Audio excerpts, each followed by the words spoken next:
Rinjani TV.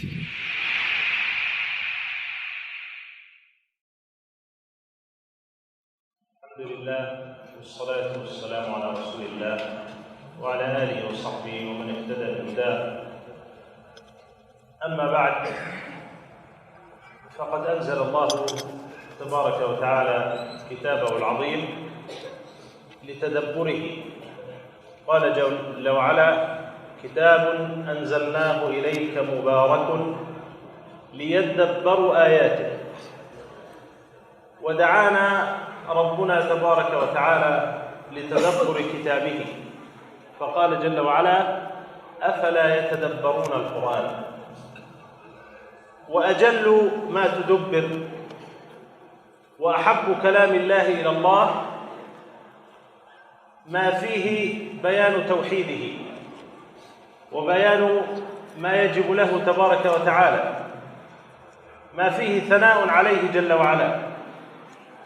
فقد أخبر النبي صلى الله عليه وسلم عن أمير السرية الذي كان يختم صلاته بقل هو الله أحد، فقال النبي صلى الله عليه وسلم: سلوه لما يصنع ذلك، فقال: لأنها صفة الرحمن وأنا أحبها. فأخبر صلى الله عليه وسلم فقال: فأخبروه أن الله يحبه. فالله تبارك وتعالى فضل الآيات المبينة لتوحيده وحقوقه تبارك وتعالى والثناء عليه على سائر كلامه، ويحب جل وعلا من عباده أن يتلوا هذه الآيات وأن يتدبروها وأن يولوها عناية خاصة من آي الكتاب. ومن تلك المواضع، وكتاب الله تبارك وتعالى كله في التوحيد، من تلك المواضع ما ختم الله به سورة المائدة، وهذا محل مجلسنا إن شاء الله بيانا لشيء من معاني هذه الآيات.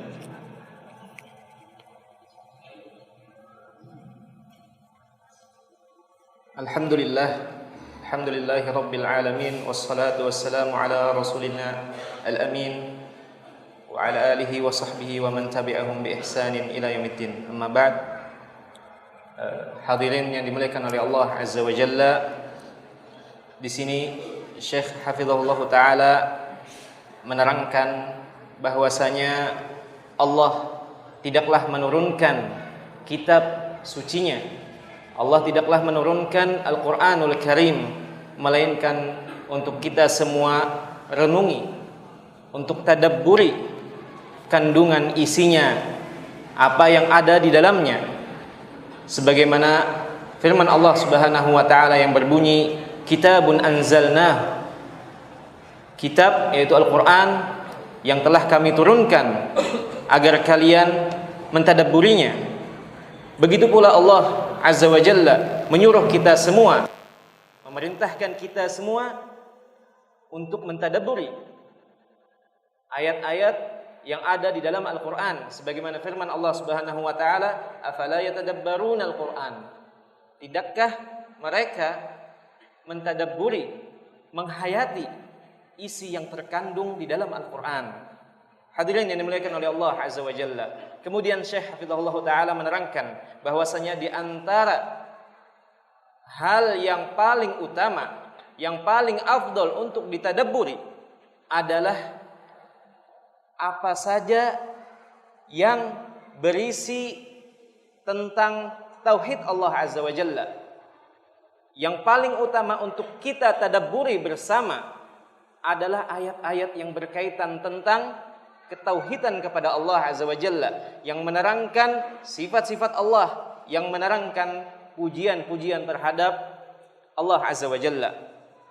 Makanya Nabi SAW ketika diberitahu ada orang yang setiap rakaat salatnya membaca surat Al-Ikhlas, maka Rasulullah SAW menyuruh, saluhu, tanya orang tersebut kenapa ia melakukan hal yang demikian.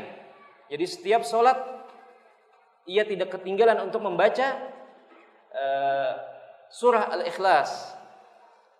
Kemudian orang itu menjawab bahwasanya ia menyukai hal tersebut. Maka Rasulullah SAW ketika mendengar jawaban orang tersebut, beliau mengatakan, fa akhbiruhu annallaha yuhibbuh.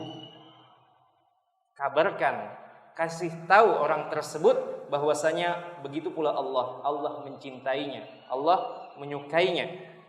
Hadirin yang dimuliakan oleh Allah Azza wa Jalla, Allah mengedepankan ayat-ayat yang berisi ketauhidan, memurnikan ketauhidan kepadanya, mengabarkan tentang bagaimana Allah Azza wa Jalla dibanding ayat-ayat yang lainnya. Allah memberikan perhatian khusus untuk ayat-ayat yang berisi tentang pengkabaran tentang Allah Azza wa Jalla, tentang bagaimana Allah Azza wa Jalla dibandingkan sair kalamihi Azza wa Jalla, dibandingkan kalam Allah yang lainnya. Dan di antara ayat-ayat yang mengabarkan tentang hal yang demikian, tentang ketauhidan Allah Azza wa Jalla, kata Syekh di sini adalah akhir surah Al-Maidah.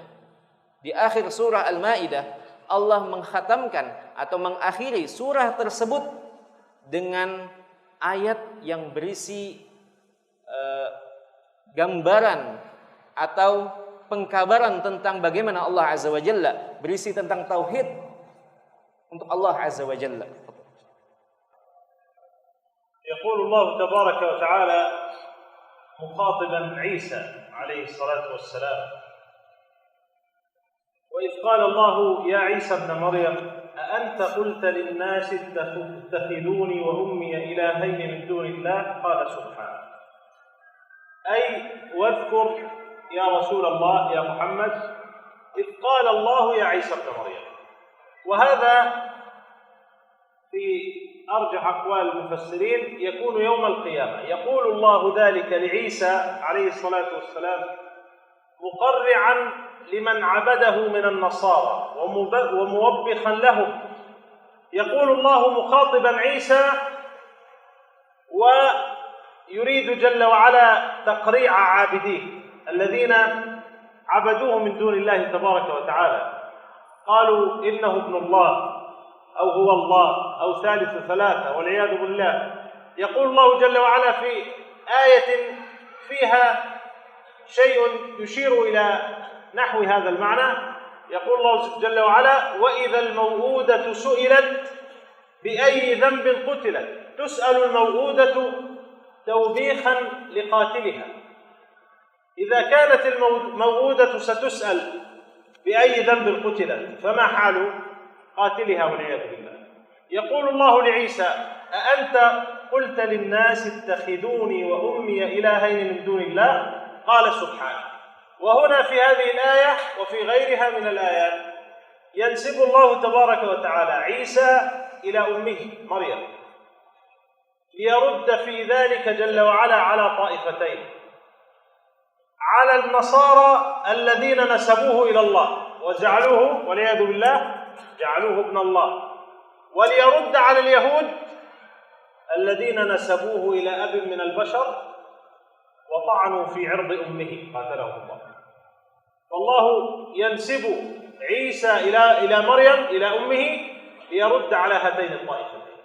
يقول الله لعيسى: يا عيسى ابن مريم أأنت قلت للناس اتخذوني وأمي إلهين من دون الله قال سبحانه. ينزه عيسى ربه تبارك وتعالى عن أن يكون له شريك، وينزه عيسى ربه جل وعلا عن أن يقبل هذا المعنى. رسول الله تبارك وتعالى أكمل عباد الله أداء لحق الله جل وعلا، وأكمل عباد الله تعظيما لله، وأكثر عباد الله خوفا ومجانبة لكل معنى فيه انتقاص من حق الله. أو فيه تشريك بالله تبارك وتعالى. لذلك حينما يسأل عيسى هذا السؤال يقول سبحانك، أول ما يقول سبحانك أنزهك يا رب أن يكون لك شريك. وهذا يقوله عيسى عليه الصلاة والسلام الذي أشرك به مع الله في الدنيا والعياذ بالله. قال سبحانك ما يكون لي أن أقول ما ليس لي بحق، أي ما ينبغي لي، محال أن أقول ذلك، أن أقول شيئا ليس لي بحق. إن لم يكن لي بحق، إن لم يكن حقا لعيسى فهو حق لمن؟ حق لله تبارك وتعالى وحده، هو حق الله. الألوهية حق الله، والعبادة حق الله تبارك وتعالى. وهذا المعنى تبينه جملة من الآيات، من ذلك قول الله تبارك وتعالى وقضى ربك ألا تعبدوا إلا إياه، أي وصى ألا تعبدوا إلا إياه. وقال جل وعلا واعبدوا الله ولا تشركوا به شيئا، أي شيء. وقال جل وعلا فمن كان يرجو لقاء ربه فليعمل عملا صالحا ولا يشرك بعبادة ربه أحدا. فمن أشرك في عبادة الله، من صرف عبادة من العبادات لغير الله فقد صرف حق الله إلى غير الله. والله جل وعلا يقول أيضا قل يا محمد، قل يا رسول الله إن صلاتي ونسكي أي وذبحي ومحياي ومماتي لله رب العالمين، واللام للاستحقاق أي حق لله رب العالمين لا شريك له. إذا كانت الصلاة والذبح والحياة والممات وما بينها لله جل وعلا، وأكد الله ذلك بقوله لا شريك له، فكيف تصرف إلى غير الله؟ كيف تصرف لعيسى ولغير عيسى؟ وإذا كانت العبادة ليست بحق لعيسى عليه الصلاة والسلام وهو رسول من رسل الله أولي العزم، فكيف تكون حقا لمن هو دون عيسى من الصالحين أو ممن يزعم صلاحه؟ كيف تكون العبادة حقا لمن هو دون ذلك من الأصنام والأحجار والأشجار؟ فلا شك أن هذا مبطل كل الإبطال لاستحقاق أي أحد كائنا ما كان لشيء من العبادة، فكلها حق الله تبارك وتعالى. Hadirin yang dimuliakan oleh Allah Azza wa Jalla, kemudian Syekh Hafizahullah Ta'ala melanjutkan, Allah Ta'ala pernah mengatakan kepada Isa alaihissalam, wa idh qala Allah ya Isa ibn Maryam a anta qulta lin-nasi ittakhiduni. Allah mengajak bicara Isa alaihissalam. Allah mengatakan, di sini beliau menjelaskan bahwasanya wadhkur ya Muhammad, katakan, ingat wahai Nabi Muhammad, ketika Allah mengatakan kepada Isa alaihissalam, a anta qulta lin-nasi, apakah engkau wahai Isa yang mengatakan, yang memerintahkan kepada manusia agar menjadikan dirinya sesembahan dan menjadikan ibunya sesembahan selain Allah Azza wa Jalla. Beliau mengatakan, Syekh Hafizahullah Ta'ala mengatakan, arjahu aqwalil mufassirin, bahwasanya pendapat yang paling kuat dalam tafsir ayat ini, kapan kiranya Allah mengatakan mengajak bicara Isa, adalah yang pendapat yang paling kuat di kalangan para ahli tafsir adalah itu akan terjadi di hari kiamat kelak. Ketika hari kiamat Allah memanggil Isa kemudian mengatakan, apakah engkau yang memerintahkan, apakah engkau sendiri yang menyuruh orang-orang untuk menyembahmu dan ibumu? Kata beliau di sini, beliau menekankan bahwasanya tujuan hal tersebut adalah untuk takrir, untuk mengatakan, mendekatkan bahwasanya Isa alaihissalam, bagaimana jawaban Isa alaihissalam di hadapan para penyembahnya. di hadapan orang-orang, manusia-manusia yang menyembah Isa alaihissalam dan ibundanya, Allah akan menampakkan kepada mereka bagaimana sanggahan Isa alaihissalam sendiri, makhluk yang mereka sembah itu sendiri. Apa jawaban Isa di hadapan mereka semua? Di sini beliau Syekh Hafizahullah Ta'ala menekankan, bagi orang-orang yang mengatakan Isa adalah anak Allah atau Isa adalah salah satu dari 3 unsur, di situ beliau menekankan kenapa Allah menyebut nama Isa alaihissalam dengan sebutan Ya Isa ibn Maryam, wahai Isa anaknya Maryam. Di situ Allah menyandarkan, menisbatkan Isa alaihissalam kepada Maryam, ibunya. Beliau mengatakan karena di situ ada 2 bantahan sekaligus, untuk 2 bantahan sekaligus kepada 2 golongan manusia yang keliru terhadap Isa alaihissalam. Yang pertama, kata beliau, bantahan, sanggahan terhadap orang-orang Nasara.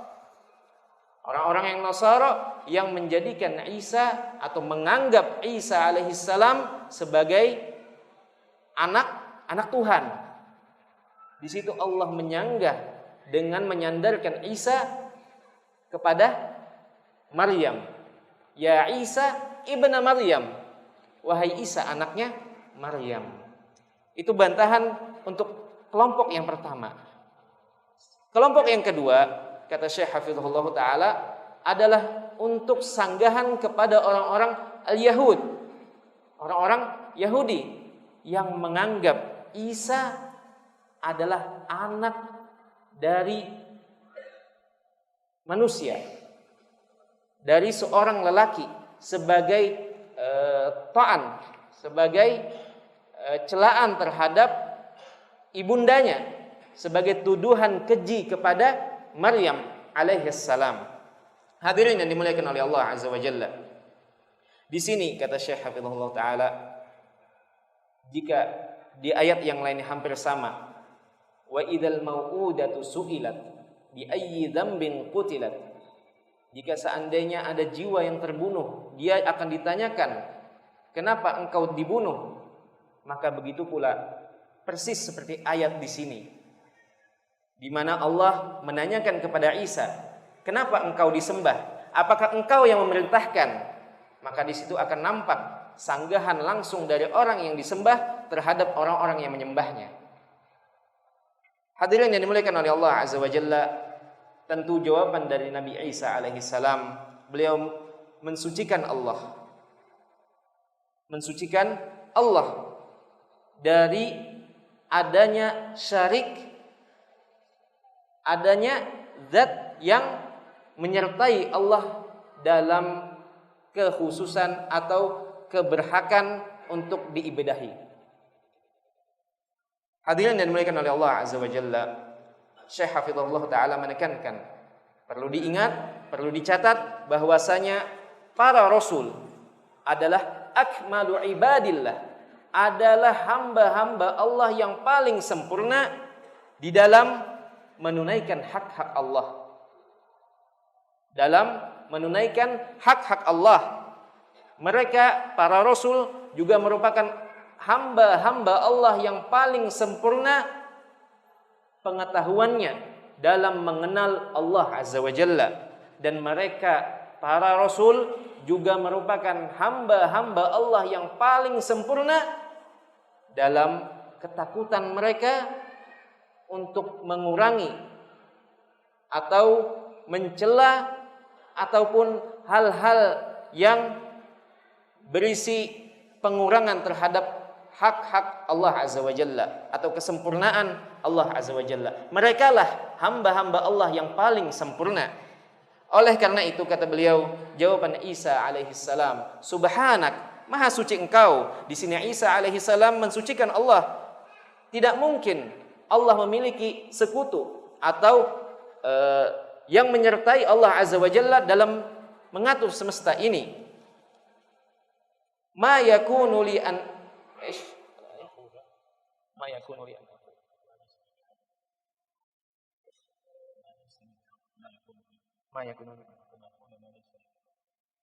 Kata Isa alaihi salam, ma yakunu li an aqula ma laysa li bihaq. Jawaban Isa alaihi salam di hadapan Allah dan di hadapan makhluk yang menyembahnya, tidak mungkin aku mengatakan yang bukan hakku, kata Isa alaihi salam. Tidak mungkin aku mengatakan yang bukan hakku. Bagaimana aku mungkin memerintahkan hamba-hambamu untuk menyembahku sedangkan itu bukan hakku? Al-uluhiyah haqqullah. Keuluhian, ibadah, itu semua adalah hak Allah Azza wa Jalla, hak murni Allah Azza wa Jalla. Bagaimana mungkin, kata Isa alaihi salam, aku menyuruh untuk memalingkan ibadah tersebut untuk selainmu. Hadirin yang dimuliakan oleh Allah Azza wa Jalla, Allah Azza wa Jalla telah memerintahkan kita semua, hamba-hamba Allah Azza wa Jalla, untuk senantiasa dan tidak lupa untuk menyembah Allah semata. Sebagaimana Syekh Hafizahullah Ta'ala membawakan sejumlah ayat Al-Quran yang berisi perintah tersebut. Di antaranya, wa qada rabbuka alla ta'budu illa iyyah. Dan Allah telah memerintahkan, mewajibkan untuk kita semua agar tidak menyembah kecuali hanya Allah Azza wa Jalla. Kemudian ayat yang lain yang beliau bawakan adalah wa'budullaha wa la tusyriku bihi syai'a. Dan sembahlah Allah dan janganlah kalian menyembah atau mensekutukan Allah sedikit pun. Beliau juga menyebutkan ayat yang lain, faman kana yarju liqa'a rabbih. Barang siapa yang ingin berjumpa, mengharapkan perjumpaan dengan Rabb-nya, falyamal 'amalan salihah. Maka hendaklah ia beramal, berbuat ibadah amal saleh dan tidak menyekutukan Rabb-nya. Hadirin yang dimuliakan oleh Allah Azza wa Jalla, Syekh Hafizahullah menekankan sebuah penekanan yang penting. Kata beliau, barang siapa memindahkan suatu ibadah kepada selain Allah Azza wa Jalla, maka ia telah memindahkan hak yang menjadi kekhususan Allah kepada selain Allah, kepada makhluknya. Makanya Allah mengatakan, menyuruh Nabi Muhammad sallallahu alaihi wasallam, "Qul inna salati wa nusuki wa mahyaya wa mamati." Katakanlah hai Muhammad bahwasanya segala bentuk ibadah, nusuk maupun kehidupanku, kematianku, semuanya untuk Allah. Lam di sini adalah lam istihqaq, lam keberhakan untuk Allah Azza wa Jalla. Kehidupan kita, kematian kita, semua yang kita lakukan, kita persembahkan untuk Allah Subhanahu wa Ta'ala, karena yang berhak untuk itu semua adalah Allah. Makanya lam di sini adalah lam istihqaq, kata beliau. Makanya hadirin yang dimuliakan oleh Allah Azza wa Jalla, bagaimana mungkin ibadah diberikan kepada Isa alaihi salam, sedangkan kita ketahui Isa adalah termasuk Rasul, bahkan bukan sembarang Rasul, Rasul yang terdepan, merupakan ulil azmi, termasuk pemukanya para Rasul. Kepada Isa saja tidak boleh diberikan ibadah apapun bentuknya, bagaimana dengan yang derajatnya di bawah Isa alaihi salam. يقول عيسى عليه الصلاة والسلام سبحانك ما يكون لي أن أقول ما ليس لي بحق إن كنت قلته فقد علمته. من كمال أدب عيسى عليه الصلاة والسلام مع ربه تبارك وتعالى أنه لم ينفي عن نفسه صراحة أن يقول ذلك، بل قال ونسب العلم إلى الله تبارك وتعالى. الله محيط علما بعيسى عليه الصلاة والسلام وبغير عيسى، فلو كان قال ذلك لعلمه الله. فأثنى عيسى عليه الصلاة والسلام على ربه بالعلم لينفي عن نفسه قول ذلك. قال بعد ذلك تعلم ما في نفسي ولا أعلم ما في نفسك، تعلم ما أضمره ما أضمرته في نفسي ولا أعلم ما في نفسك. إن كنت يا ربي عليما ومحيطا بما أضمر في نفسي، فكيف لا تعلم ما أقول وأفعل؟ فنفى أو أثبت عيسى عليه الصلاة والسلام لربه تبارك وتعالى من العلم بأحوال عيسى نفسه ما هو أبلغ مما سأله جل وعلا. الله جل وعلا سأله: أأنت قلت للناس، أي قلت بلسانك ذلك؟ قال: تعلم ما في نفسي، أنت يا رب عليم بما في نفسي، فكيف لا تعلم ما قلت لو قلت ذلك، وكيف لا تعلم ما أفعل لو فعلت شيئا من ذلك. وهذا من كمال ثنائه على الله تبارك وتعالى. تعلم ما في نفسي ولا أعلم ما في نفسك إنك أنت علام الغيوب. أنت هنا ضمير فصل، وضمير الفصل يفيد الحصر. إنك أنت أي لا سواك علام الغيوب، هو تبارك وتعالى العالم بالغيوب، العالم بكل ما غاب عن الناس جل وعلا، وهو علام بذلك، فلا يعلم الغيب المطلق إلا الله تبارك وتعالى. وفي هذا حصر العلم بالغيب بالله تبارك وتعالى، وهذا صريح من كلام رسل الله تبارك وتعالى، يأمرهم الله بذلك أو يقولون ذلك من أنفسهم فيما يخبر الله عنه. قال الله جل وعلا: قل أي يا محمد: لا أملك لنفسي نفعا ولا ضرا إلا ما شاء الله، ولو كنت أعلم الغيب لاستكثرت من الخير وما مسني السوء، إن أنا إلا نذير وبشير لقوم يؤمنون. وهذه تذكرنا بقول عيسى فيما سيأتي: ما قلت لهم إلا ما أمرتني به، إن أنا إلا مبلغ. يقول الله لمحمد: إن أنا إلا نذير وبشير. ويقول عيسى: ما قلت لهم إلا ما أمرتني به. إذن عيسى عليه الصلاة والسلام مأمور من الله، وشأنه أن يبلغ رسالة الله تبارك وتعالى. يقول الله تبارك وتعالى مخبرا عن قول محمد صلى الله عليه وسلم: ولا أقول لكم عندي خزائن الله ولا أعلم الغيب. يقول الله جل وعلا أيضا: فقل إنما الغيب لله.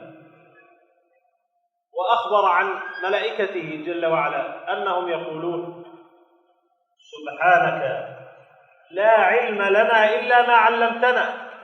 إذن هم لا يعلمون إلا ما علمهم، والغيب ما غاب عنهم فهم لا يعلمونه. وأخبر جل وعلا عن الجن أنهم لا يعلمون الغيب.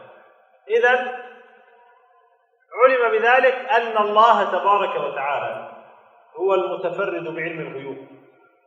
وفي هذا رد على من يزعم في رسول الله صلى الله عليه وسلم أو غيره من الصالحين أنه يعلم الغيب، أو أنه يعلم ما تصنع أمته من بعده عليه الصلاة والسلام، وهو لا يعلم. لم يكن يعلم بعض ما كان يصنع في حياته صلى الله عليه وسلم في مدينته المباركة، فكيف يعلم ما تصنع أمته من بعده عليه الصلاة والسلام؟ ما كان يعلم الخبر اليقين ببراءة عائشة حتى أخبره الله تبارك وتعالى، وما كان يعلم بعض مكائد المنافقين واليهود حتى ينزل عليه جبريل، حتى ينزل وحي الله ينبئه بذلك. مقالة الذين قالوا في غزوة تبوك، قالوا في النبي وأصحابه عليه الصلاة والسلام: ما رأينا مثل قرائنا هؤلاء. أكذب ألسنة ولا أجمل عند اللقاء. ما بلغت النبي عليه الصلاة والسلام، ما علم بهذه المقالة حتى نزل الوحي، وكان الصحابي الذي سمعهم جاء فوجد الوحي قد سبقه. النبي ما كان يعلم حتى يعلمه الله جل وعلا بما كان يجري في زمانه وفي حياته وفي مدينته، فكيف يعلم عليه الصلاة والسلام ما تصنع أمته في أقاصي الأرض بعد وفاته عليه الصلاة والسلام.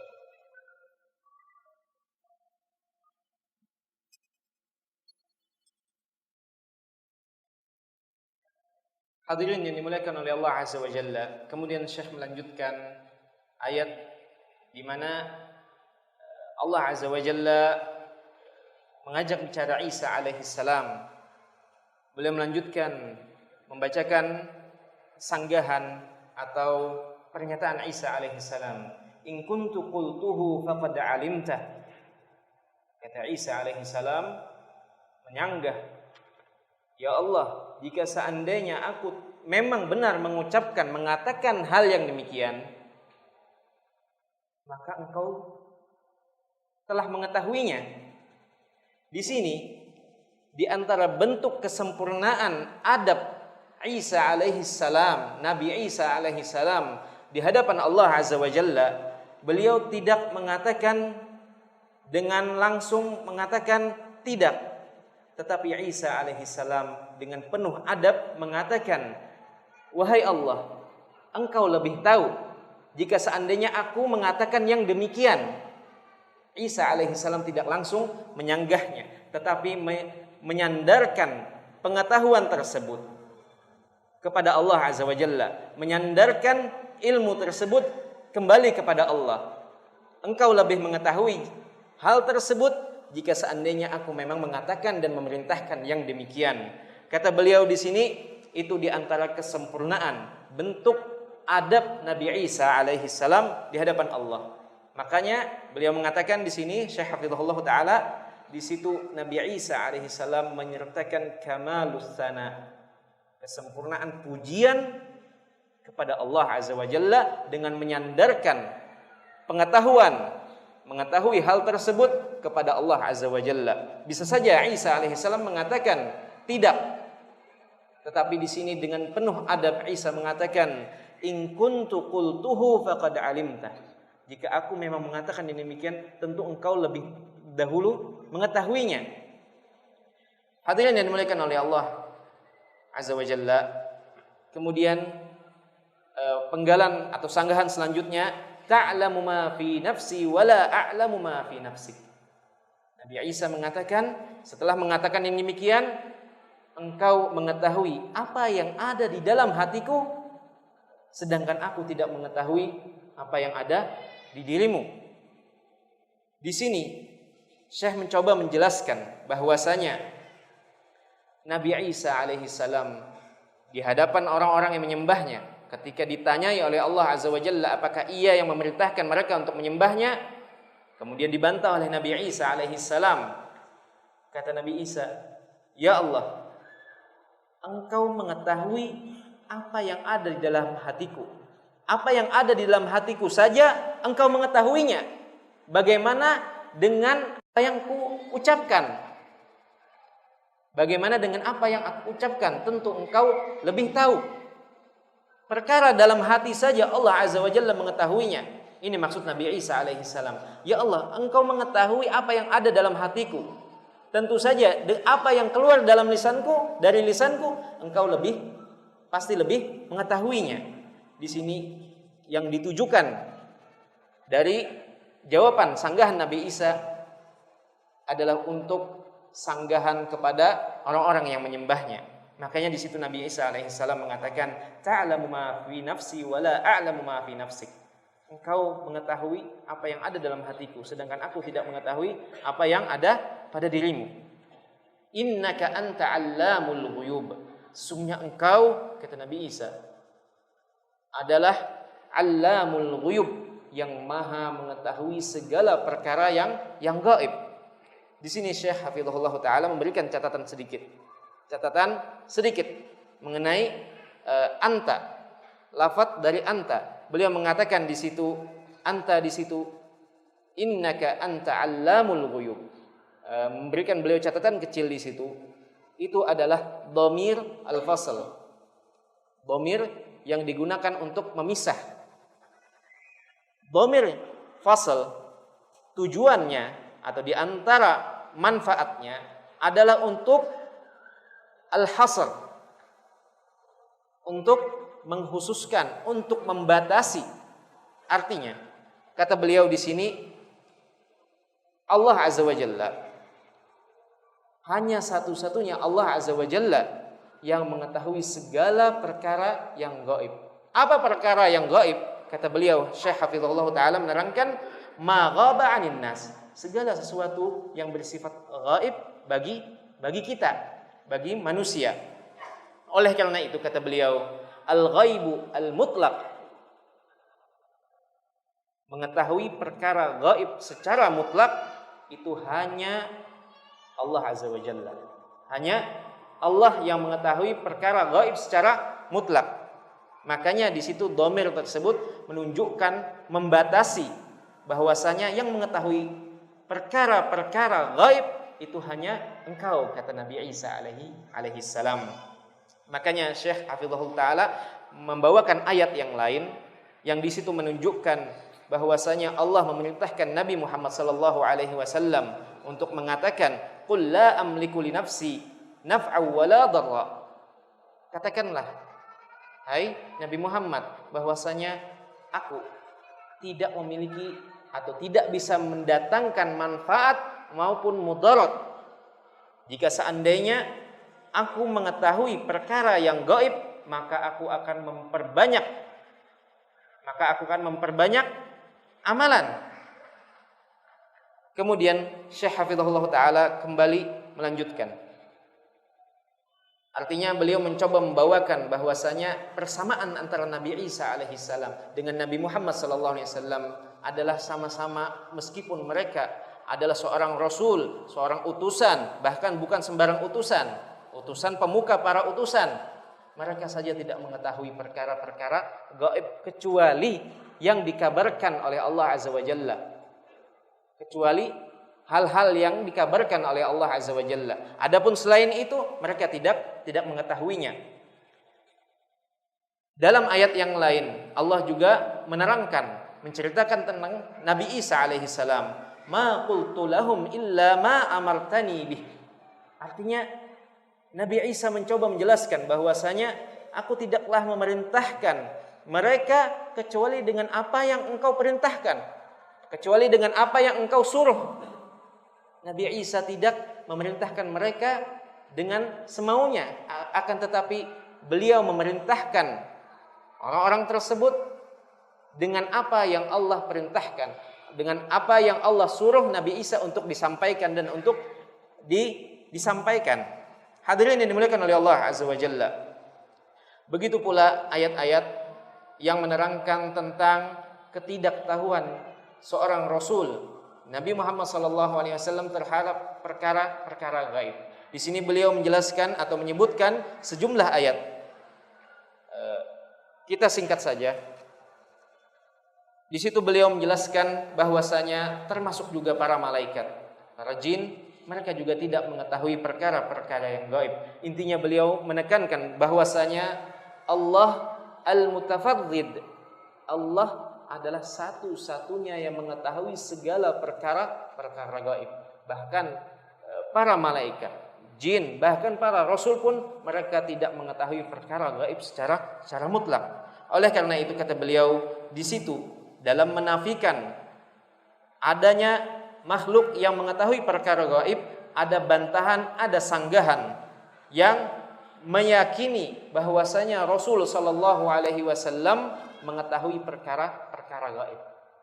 Beliau memberikan catatan penting di sini dari ayat-ayat yang beliau bawakan mengenai perintah Allah, mengenai pengkabaran Allah kepada kita semua bahwasanya Nabi sallallahu alaihi wasallam tidak mengetahui perkara gaib. Di situ ada bantahan terhadap orang-orang yang meyakini bahwasanya Rasul sallallahu alaihi wasallam mengetahui perkara yang gaib. Bagaimana mungkin, kata beliau, sedangkan Rasul sallallahu alaihi wasallam di masa hidup beliau dalam masa beliau, ketika beliau hidup dan di Madinah, di kota beliau sendiri, beliau tidak tahu perkara-perkara apa yang terjadi dalam kehidupan beliau. Bagaimana mungkin beliau juga mengetahui bagaimana nantinya umat beliau setelah beliau wafat? Lihatlah di sini kata beliau, kata Syekh Hafizahullah Ta'ala, tentang ketidaktahuan Rasul perkara yang menimpa istri beliau Aisyah radhiyallahu ta'ala anha, sampai datang kabar tentang kesucian Aisyah radhiyallahu ta'ala anha dari langit, dari Allah Azza wa Jalla, baru beliau mengetahuinya. Sebelumnya beliau tidak mengetahuinya. Begitu pula ketidaktahuan Rasulullah sallallahu alaihi wasallam terhadap makar-makar yang dibuat oleh orang-orang Yahudi di masa hidup beliau di kota Madinah. Beliau tidak mengetahui sampai Allah mengabarkan kepada Rasulnya. Ini menunjukkan bahwasanya Rasulullah sallallahu alaihi wasallam tidak mengetahui perkara-perkara gaib kecuali apa yang dikabarkan oleh Allah Azza wa Jalla kepada beliau. Begitu pula ketika terjadi perang Tabuk. Sepulang dari perang Tabuk, Rasulullah sallallahu alaihi wasallam tidak mengetahui ucapan sebagian orang-orang munafikin yang mengatakan, yang mencela sebagian sahabat Rasulullah sallallahu alaihi wasallam, yang mengata-ngatai sahabat-sahabat Rasulullah bahwasanya mereka itu orangnya perutnya gendut, kemudian perutnya gendut dan sebagainya. Rasulullah sallallahu alaihi wasallam tidak mengetahui ucapan tersebut sampai turunnya wahyu dari Allah Azza wa Jalla yang mengabarkan hal tersebut sebelum dilaporkan oleh para sahabat beliau kepada Rasulullah sallallahu alaihi wasallam. يقول عيسى عليه الصلاة والسلام: ما قلت لهم إلا ما أمرتني به أن اعبدوا الله ربي وربكم. بما أمر الله عيسى، بين عيسى عليه الصلاة والسلام، بل حصر أمر الله له بهذا الأمر: أن اعبدوا الله ربي وربكم. أن اعبدوا الله أي وحدوا الله. قال ابن عباس رضي الله عنه: كل أمر بالعبادة في القرآن فهو أمر بالتوحيد. اعبدوا الله أي وحدوا الله. اعبدوا الله ربي وربكم. بهذا أمر عيسى، وبهذا أرسل جميع رسل الله عليه الصلاة والسلام. قال الله تبارك وتعالى: وما أرسلنا من قبلك من رسول إلا نوحي إليه أنه لا إله إلا أنا فاعبدون. وما أرسلنا من قبلك من رسول، هذا أسلوب عموم، سياق عموم. هذا كل الذين أرسلوا من قبلك يا محمد أرسلوا بماذا؟ بالتوحيد. إذن جميع الرسل، لأن محمد عليه الصلاة والسلام هو آخر رسل الله. قال الله تبارك وتعالى: ولقد بعثنا في كل أمة رسولا أن اعبدوا الله واجتنبوا الطاغوت. وهذا أسلوب عموم أيضا. وقال جل وعلا والآيات كثيرة: واذكر أخا عاد، يعني هود عليه الصلاة والسلام، يعني هودا. واذكر أخا عاد إذ أنذر قومه بالأحقاف وقد خلت النذر من بين يديه ومن خلفه ألا تعبدوا إلا الله. إذا كان الذين قبل هود والذين بعد هود عليه الصلاة والسلام كلهم بعثوا بألا تعبدوا إلا الله، إذن جميع الرسل بعثوا بهذا عليهم الصلاة والسلام جميعا: أن اعبدوا الله ربي وربكم. في هذا فائدتان. الفائدة الأولى أن الله عز وجل أمرهم بعبادة ربهم، فاستدل تبارك وتعالى على توحيده في الألوهية بتوحيده في الربوبية. وحدوا الله لأنه ربي وربكم تبارك وتعالى. فإذا كان الله هو المتفرد بخلقكم ورزقكم وملككم وتدبيركم وجب أن يفرد بعبادتكم. لذلك قال الله جل وعلا: في أول أمر في المصحف: يا أيها الناس اعبدوا ربكم الذي خلقكم والذين من قبلكم لعلكم تتقون الذي جعل لكم الأرض فراشا والسماء بناء وأنزل من السماء ماء فأخرج به من الثمرات رزقا لكم فلا تجعلوا لله أندادا وأنتم تعلمون، أي في العبادة. يحتج الله تبارك وتعالى على توحيد الألوهية بتوحيد الربوبية. وفي هذه الفائدة فيها فائدة مضمنة فيها، وهي أن المخاطبين كانوا مقرين بتوحيد الربوبية في الجملة، لولا أنهم كانوا مقرين بتوحيد الربوبية لما احتج عليهم بالربوبية على الألوهية. اعبدوا الله ربي وربكم. والآيات الدالة على هذا كثيرة ولا تخفاكم، منها قول الله جل وعلا: ولئن سألتهم من خلق السماوات والأرض ليقولن الله. والفائدة الثانية التي أردتها أنه يقول عليه الصلاة والسلام: اعبدوا الله ربي وربكم. فكما أنني مربوب لله مخلوق لله، أنتم مربوبون لله. إذن عيسى وقوم عيسى والمؤمنون بعيسى والناس جميعا مستوون مع عيسى في كونهم مربوبين لله. إذا كان عيسى وغير عيسى مربوبا لله فكيف يعبد عيسى من دون الله؟ والكل سواء في كونه مربوبا لله، الكل مخلوق لله. إذن وجب أن يعبد الرب وأن لا يتعلق بالمربوب. عيسى مربوب لله وكل أحد مربوب لله سوى الله، فوجب أن يفرد الرب الواحد الأحد، ولا يصرف أي شيء ولا ذرة من العبادة لأي مربوب، فإن المربوب حقه أن يكون عبدا لا أن يكون معبودا، لأنه مربوب مخلوق ضعيف خلقه الله من العدم، وعلى آيات الضعف ظاهرة عليه، وكله نقص في نقص لا يخلو من النقص. فكيف تنصرف قلوب الخلق عن ربهم تبارك وتعالى الذي لا رب لهم سواه، تنصرف إلى مربوب مثلهم يعبدونه من دون الله والعياذ بالله.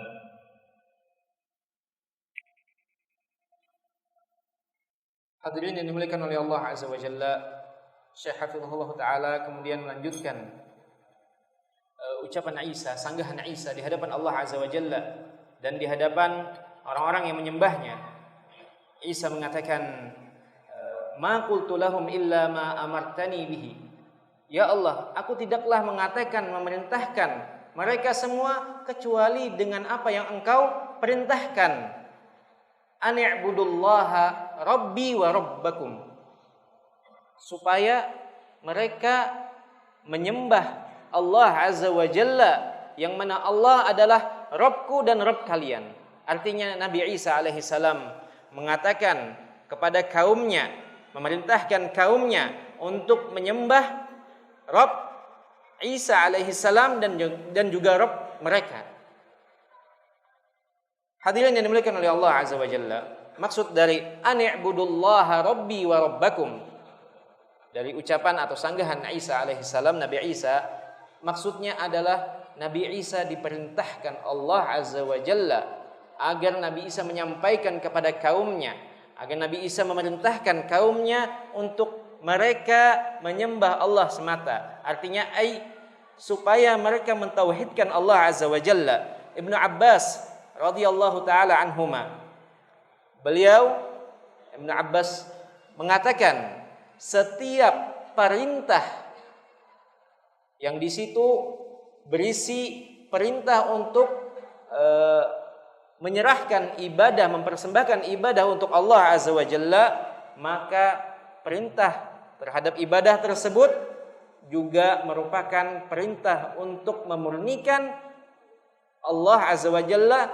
dalam ibadah tersebut. Artinya setiap perintah yang berisi perintah untuk ibadah, maka itu juga perintah untuk mentauhidkan Allah terhadap ibadah tersebut. Hadirin yang dimuliakan oleh Allah Azza wa Jalla, untuk tujuan inilah, untuk tujuan u'budullaha rabbi wa rabbakum, untuk tujuan inilah Nabi Isa alaihi salam diperintahkan oleh Allah Azza wa Jalla. Dan untuk kalimat inilah para rasul-rasul diutus oleh Allah Azza wa Jalla. Hadirin yang dimuliakan oleh Allah Azza wa Jalla, di sini Syekh membawakan sejumlah ayat Al-Qur'an yang berkaitan tentang persamaan ajaran perintah yang dibawa oleh masing-masing rasul. Tidak ada perbedaan antara satu rasul dengan rasul yang lain. Mereka sama-sama memerintahkan kaumnya, umat manusia seluruhnya, untuk hanya menyembah Allah Azza wa Jalla semata. Beliau membawakan sejumlah ayat, di antaranya wa ma arsalna min qablika min rasulin. Tidaklah kami mengutus sebelummu di antara rasul yang lain sebelummu, tidaklah kami mengutus mereka melainkan untuk supaya mereka memerintahkan agar menyembah Allah Azza wa Jalla. Hadirin yang dimuliakan oleh Allah Azza wa Jalla, ada beliau hafizahullah taala menerangkan tentang faidah yang berkaitan dengan min rasulin. Di situ adalah bentuk sighah al-umum, bentuk keumuman, yang mana bentuk keumuman min rasulin, mungkin di antara ada yang paham bahasa Arab, sighah al-umum, bentuk keumuman tersebut itu menunjukkan bahwasanya menyeluruh seluruh rasul yang diutus oleh Allah Azza wa Jalla, mereka membawa satu perintah yang sama, yaitu perintah untuk memurnikan ibadah hanya kepada Allah, atau perintah untuk mentauhidkan Allah Azza wa Jalla. Begitu pula ayat yang lain yang berkaitan dengan bentuk sighah al-umum tersebut. Walaqad ba'atsna fi kulli ummatin rasula. Dan kami telah mengutus, kata Allah Azza wa Jalla, untuk setiap umat seorang rasul. Sama, isi perintahnya juga sama, dan bentuknya juga sama, yaitu bentuk umum. Artinya antara satu rasul dengan satu rasul yang lain sama-sama disuruh oleh Allah Azza wa Jalla, dan ini tujuan mereka diutus, yaitu untuk mentauhidkan dan mengajarkan tauhid kepada kaumnya. Beliau juga menyebutkan ayat wadhkur akha 'adin. Beliau juga menyebutkan, Syekh hafizahullah taala, ayat yang senada, yang menunjukkan bahwasanya nabi-nabi sebelum Isa dan sesudah Isa, yaitu Nabi Muhammad sallallahu alaihi wasallam, sama-sama diperintahkan oleh Allah agar menyeru kaumnya untuk mentauhidkan Allah Azza wa Jalla. Hadirin yang dimuliakan oleh Allah Azza wa Jalla, oleh karena itu kata beliau, seluruh rasul tanpa terkecuali memang diutus untuk tujuan yang demikian, untuk satu tujuan, yaitu mengajak seluruh umat manusia, mengingatkan kaumnya untuk menyembah Allah, untuk mentauhidkan Allah Azza wa Jalla. Syekh hafizahullah taala memberikan dua manfaat atau dua faedah dari ucapan Nabi Isa tadi, ani'budullaha rabbi wa rabbakum.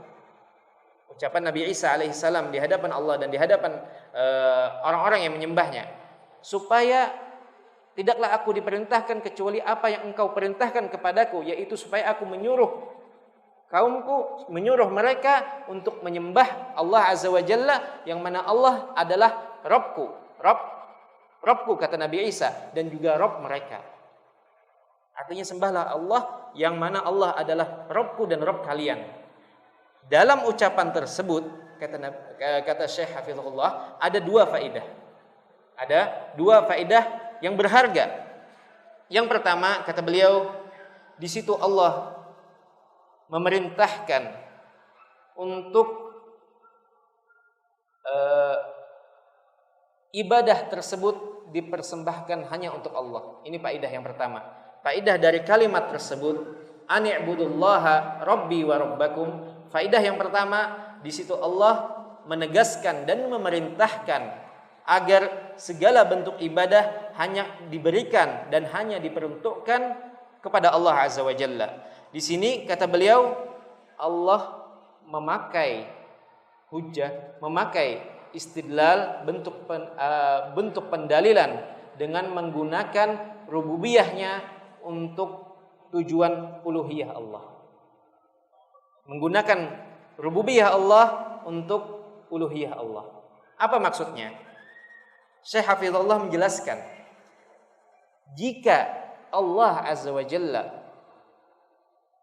adalah al-mutafarrid bi khalqikum, jika seandainya kalian mengakui bahwasanya Allah lah yang menciptakan kalian, Allah lah yang memberikan rizki kalian, Allah lah yang mengatur itu semua, maka Dia pula lah yang berhak untuk kalian sembah. Allah menggunakan pengakuan terhadap rububiyah Allah Azza wa Jalla untuk supaya kita mentauhidkan Allah dalam uluhiyahnya. Dalam ibadah kita berikan hanya untuk Allah Azza wa Jalla.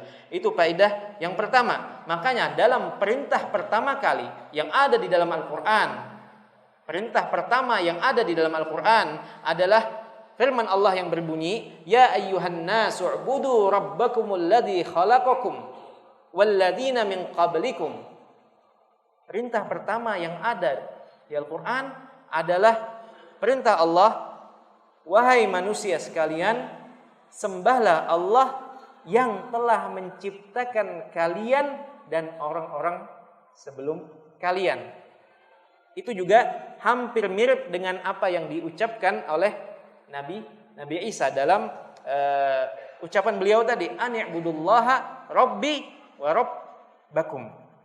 Hadirin yang dimuliakan oleh Allah Azza wa Jalla, di situ ada faedah turunan, faedah lainnya yang berkaitan dengan faedah yang pertama, bukan faedah yang kedua kata beliau. Faedah yang berkaitan dengan faedah yang pertama. Di situ dalam faedah pertama ini, ketika Allah menggunakan pengakuan hamba-hambanya terhadap rububiyah Allah untuk digunakan agar mereka mentauhidkan dan memurnikan uluhiyah Allah Azza wa Jalla, ada faedah lain di situ, bahwasanya hamba-hamba Allah, orang-orang yang diajak bicara oleh Isa alaihi salam, kaumnya, mereka juga mengetahui bahwasanya Allah yang memiliki kekhususan dalam rububiyah. Mereka juga mengetahui, mengerti bahwasanya yang menciptakan mereka, yang memberikan mereka rezeki, itu semua adalah Allah Azza wa Jalla. Artinya mereka mengetahui dan mereka paham. Makanya dipakai metode ini supaya mereka juga mentauhidkan uluhiyah Allah Azza wa Jalla. Kemudian faedah yang kedua yang berkaitan dengan ani'budullaha rabbi wa rabbakum. Kata Syekh Hafizahullah Ta'ala di sini, di situ Rabbi wa Rabbakum, Robku dan Rob kalian. Apa faedahnya dari penggalan kalimat ini? Syekh Hafizahullah Ta'ala menjelaskan bahwasanya sebagaimana aku adalah marbub, aku ini juga diciptakan sebagaimana kalian diciptakan. Sebagaimana aku milik Allah Azza wa Jalla, kalian juga sama-sama milik Allah. Artinya kita sama. Nabi Isa sama dengan orang-orang yang mengagung-agungkan beliau. Kata Nabi Isa, sebagaimana aku sama, yang memilikiku, yang menciptakanku adalah Allah, sebagaimana kalian juga diciptakan oleh Allah, maka bagaimana mungkin kalian memberikan bentuk ibadah kepada beliau. Ini faedah yang kedua dari maksud Rabbi wa Rabbakum. Oleh karena itu, kata Syekh Hafizahullah Ta'ala menekankan kembali, oleh karena itu tidak boleh memindahkan apapun bentuknya dari suatu ibadah dari kepada yang berhak, yaitu Allah Azza wa Jalla Al-Khaliq, kepada al-marbub, kepada yang diciptakan. Tidak boleh memindahkan hak Allah kepada selain Allah, kepada makhluknya, baik itu Nabi Isa alaihissalam maupun orang-orang yang berada di bawah Nabi Isa derajatnya. يقول عيسى عليه الصلاة والسلام: وكنت عليهم شهيدا ما دمت فيه فلما توفيتني كنت أنت الرقيب عليهم. في هذه الجملة وكنت عليهم شهيدا ما دمت فيه فيها فائدتان. الفائدة الأولى أن عيسى عليه الصلاة والسلام إن هو إلا شهيد على قومه يبلغهم رسالة الله ويشهد عليهم يوم القيامة، يشهد عليهم مدة دوامه فيه، مدة بقائه فيه. وهنا نشير الفائدة الثانية، وهي أنه لا يعلم ما يصنعون بعد تلك المدة. هو شهيد عليهم ما دام فيه، فإن قبض لم يكن شهيدا عليه لأنه لا يدري ما يصنعون. وفي هذا أن رسل الله عليهم الصلاة والسلام بعد انقضاء مدة بقائهم مع قومهم في الدنيا لا يدرون بشيء مما تصنعه أقوامهم، وهذا ما أشرنا إليه قبل قليل. وعيسى شهيد على قومه ومحمد شهيد على قومه كسائر رسل الله. لذلك من كمال رحمة رسول الله صلى الله عليه وسلم هذه الأمة لما تلا عليه ابن مسعود سورة النساء وبلغ قول الله: وكيف إذا جئنا من كل أمة بشهيد وجئنا بك على هؤلاء شهيدا قال له حسبك قال فإذا عيناه تذرفان. صلى الله عليه وسلم من رحمته صلى الله عليه وسلم بنا بكى لما استشعر هذا المعنى، أن الله سيجعله شهيدا على هذه الأمة صلوات ربي والسلام عليه. قال: وكنت عليهم شهيدا ما دمت فيهم فلما توفيتني، أي ذكر المفسرون في أصح الأقوال أن المراد أي فلما استوفيت مدة بقائه قبل أن يرفعه الله تبارك وتعالى إليه حيا عليه الصلاة والسلام. قال: فلما توفيتني كنت أنت، وهذا ضمير فصل أيضا، كنت يقول لربه كنت أنت الرقيب عليهم.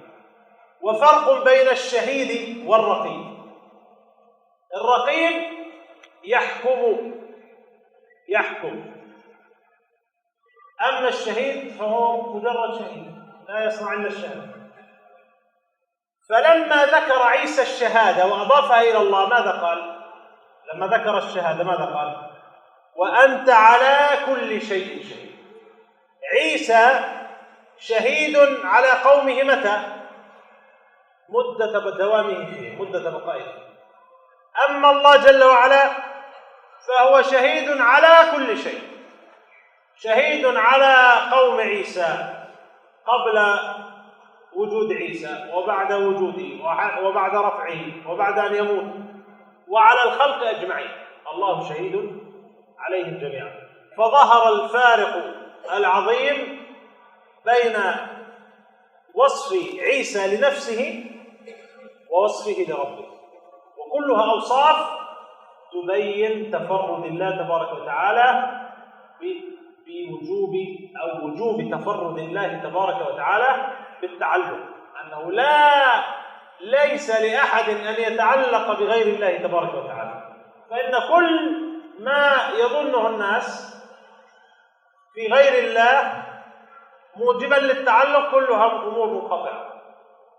كل ما يتصل بالمخلوقين فهو إلى نقص وإلى زوال وإلى ضعف، فكيف يتعلقون بالمخلوقين ويتركون الخالق جل وعلا؟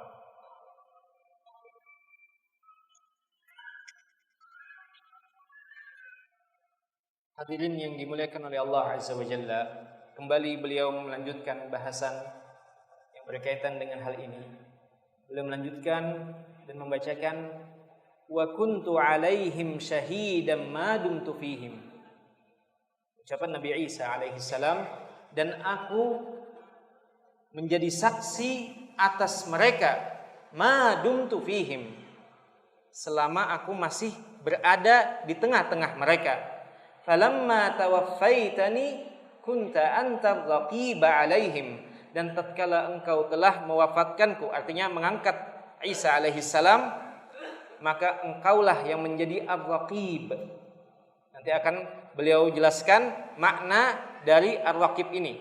Engkaulah yang menjadi ar-raqib terhadap kaumku, wa anta ala kulli syai'in syahid, dan engkau pula ya Allah untuk segala sesuatunya engkau maha menyaksikan. Hadirin yang dimuliakan oleh Allah Azza wa Jalla, inilah yang akan dicoba jelaskan oleh Syekh Hafizahullah Ta'ala di sini. Dalam penggalan kalimat ini, kalimat yang tadi saya bacakan, di situ ada dua faidah lagi. Ada dua faidah lagi. Yang pertama, kata beliau, menunjukkan bahwasanya Isa alaihissalam, Nabi Isa alaihissalam tidak lain dan tidak bukan hanya seorang syahid ala qaumih. Nabi Isa alaihissalam hanyalah sebagai syahidun ala qaumih, sebagai seorang saksi atas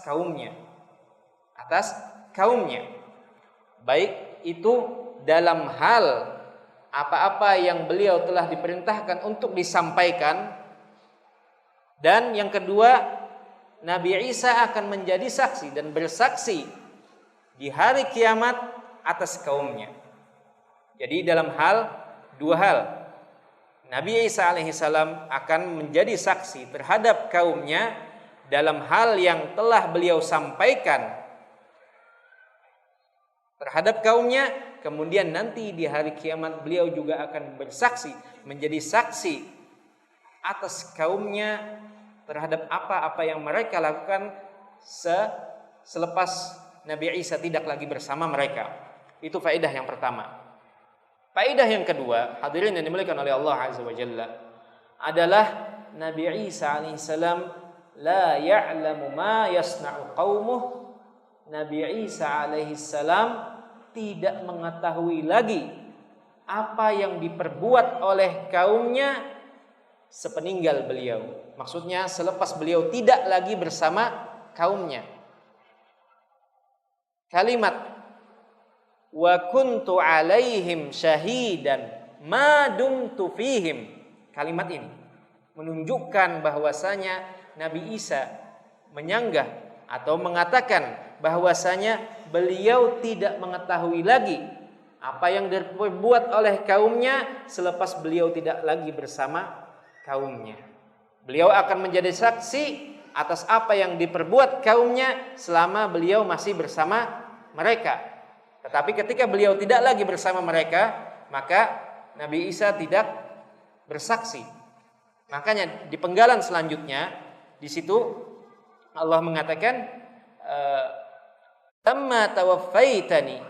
Nabi Isa alaihissalam mengatakan ketika engkau telah mewafatkanku, artinya telah mengangkat Nabi Isa alaihissalam, maka engkau yang menjadi raqib alaihim, engkau yang perhatikan.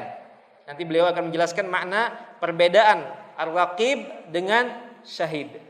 Hadirin yang dimuliakan oleh Allah Azza wa Jalla, karena Nabi Isa alaihissalam adalah seorang saksi terhadap kaumnya nanti, begitu pula Nabi kita Nabi Muhammad sallallahu alaihi wasallam, beliau juga akan bersaksi kepada Allah Azza wa Jalla atas umat beliau. Makanya Ibnu Mas'ud radhiyallahu taala anhu ketika turun ayat yang menerangkan bahwasanya Nabi Muhammad sallallahu alaihi wasallam juga akan menjadi saksi terhadap kaumnya, ala haula'i syahida, atas mereka Nabi Muhammad sallallahu alaihi wasallam akan menjadi saksi pula. Maka kata Ibnu Mas'ud, ketika itu pula Rasulullah sallallahu alaihi wasallam meneteskan air mata. Kedua mata beliau langsung mengeluarkan air mata. Kenapa? Kata Ibnu Mas'ud, baka Rasulullah sallallahu alaihi wasallam. Nabi Muhammad menangis karena merasakan bagaimana nanti kondisi tersebut ketika beliau bersaksi atas apa yang diperbuat oleh umat beliau sepeninggal beliau di hadapan Allah Azza wa Jalla. Beliau merasakan tangisan atau merasa sedih akan kondisi itu nantinya. Hadirin yang dimuliakan oleh Allah Azza wa Jalla, itulah tadi dua faedah yang berkaitan dengan penggalan kalimat ini. Hadirin yang dimuliakan oleh Allah Azza wa Jalla, melanjutkan kembali ucapan Nabi Isa alaihi salam, falamma tawaffaitani kunta anta raqiba alaihim. Ketika engkau telah mewafatkanku, maka engkaulah yang menjadi ar-raqib, yang memperhatikan atas kaumku, kata Nabi Isa. Di sini beliau Syekh Hafizahullah Ta'ala menerangkan perbedaan yang sangat mencolok antara dua kondisi ini, ar-raqib dengan syahid. Syahid itu adalah saksi. Dengan ar-raqib, ketika Nabi Isa mengatakan, aku akan menjadi saksi atas kaumku selama aku bersama mereka, dan ketika engkau telah mewafatkanku, dalam arti diangkat, tidak lagi bersama kaumnya, maka yang akan melihat mereka, akan memperhatikan mereka adalah Allah Azza wa Jalla. Beliau menerangkan perbedaan antara raqib tadi dengan syahid. Kata beliau, raqib itu yahkum, bisa memerintah, bisa menghukumi. Adapun syahid itu dia cuman sebatas dia bersaksi, tidak memiliki wewenang, tidak bisa memberikan apapun, cuman hanya memberikan persaksian. Adapun raqib di situ menunjukkan bahwasanya ar-raqib bisa memerintahkan, bisa menghukumi dan sebagainya. Hadirin yang dimuliakan oleh Allah Azza wa Jalla, kemudian penggalan yang lain, wa anta ala kulli syai'in syahid. Kemudian Nabi Isa di akhir pernyataan beliau mengatakan, wa anta ala kulli syai'in syahid. Dan engkau ya Allah atas segala sesuatu engkau maha menyaksikan, syahid. Maksudnya adalah, kata Syekh Hafizahullah Ta'ala menerangkan, maksud dari penggalan wa anta ala kulli syai'in syahid, engkau atas segala sesuatu engkau maha menyaksikan, adalah Allah menyaksikan segala hal, baik itu sebelum adanya Nabi Isa, ketika beliau ada, dan ketika beliau tidak lagi bersama kaumnya. Allah mengetahui itu dan menyaksikan itu semua. Itu maksud dari penggalan terakhir tersebut. Oleh karena itu, kata Syekh Hafizahullah Ta'ala, beliau menerangkan, maka terlihat jelas bagaimana persaksian seorang makhluk dengan bagaimana Rabb Allah Azza wa Jalla menyaksikan.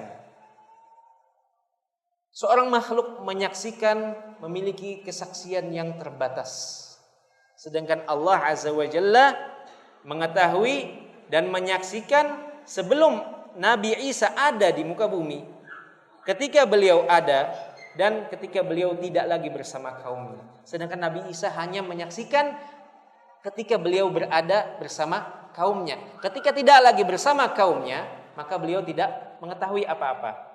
Hadirin yang dimuliakan oleh Allah Azza wa Jalla.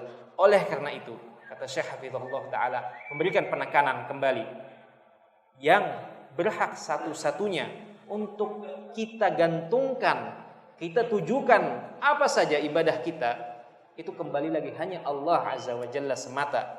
Yang hanya kita tautkan hati kita gantungkan hati kita, itu kembali hanya kepada Allah. Kenapa? Karena setiap makhluk tanpa terkecuali, segala apa yang kita sangka pada diri makhluk tersebut, dari sebuah keutamaan atau kemuliaan atau kelebihan, maka itu semua akan berakhir dengan az-zawal, berakhir dengan kehilangan, ketiadaan, kefanaan, dan kehancuran. Segala hal yang kita lihat ada pada makhluk, baik itu kelebihan yang dimiliki atau kemuliaan atau sesuatu yang spesial, maka itu semua akan berujung pada kemusnahan. Akan tetapi berbeda halnya dengan Al-Khaliq, dengan apa yang ada pada Allah Azza wa Jalla. Makanya di sini beliau kembali menekankan bahwasanya yang berhak untuk diberikan satu-satunya ketergantungan hati adalah Allah Azza wa Jalla.